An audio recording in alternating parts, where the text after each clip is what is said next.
MCQ 13 is another electrolysis question, but this time around we are looking at a simple cell.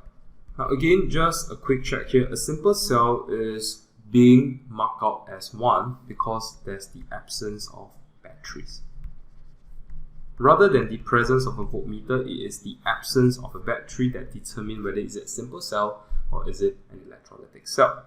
So within a simple cell, we have a few rules, alright? The applicability of the rules to this question, alright, varies, but the most important one is the traveling of electrons. Electrons travels from more reactive to less reactive electrode.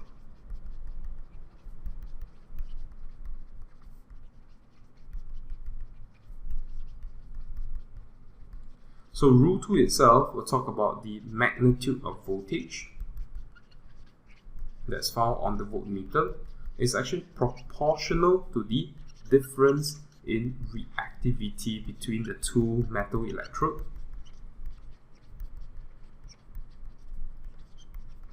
And lastly, your voltmeter itself has a polarity which is plus and minus. So the polarity of voltage is dependent on the direction of electron flow. So based on this, we have magnesium and silver. Silver is considered to be less reactive as compared to magnesium. We will be looking at electrons traveling from magnesium towards the silver electrode. Now on top of that, because magnesium is actually going through oxidation, we'll call it as a fake anode. Again, the word fake is important because you can't have an anode or a cathode if a battery is actually absent. So it's actually better if you can label your magnesium electrode as the negative terminal. So this was often being mentioned in class. Easy way here is that I am actually losing electrons, or you can think of it as I am repelling electrons. If you need to repel something that's negative, you have to be negative on yourself. So the silver electrode can be seen as the cathode, but legitimately it is better if you can have this as a positive terminal.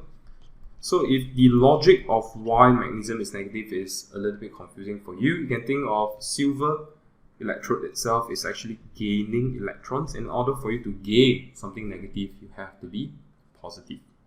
Alright, so another thing here is that since my magnesium here is an anode and it is a reactive anode because it's neither graphite, carbon or platinum, what will happen is that magnesium should be seeing an oxidation on itself that's actually happening, and over time the magnesium electrode should actually become smaller in size. The silver electrode reactions cannot really be seen now because the identity of the electrolyte is actually unknown. It can either be a solid deposition or it could be effervescence, but this is very much dependent on the electrolyte. So looking for the correct statement, A, electrons pass from magnesium electrode to the silver electrode through the electrolyte. Now this itself is going to be untrue because the electrons actually pass through the wires that's at the top of the setup. For part B, the cell shows that silver is more reactive than magnesium. It should have been the other way around. Magnesium should be more reactive than silver. For option C, magnesium electrode loses electrons, true, because it was the more reactive metal in this pair. And finally, it is again only the magnesium electrode that was oxidized because it was actually losing electrons, because it is the more reactive metal of the pair.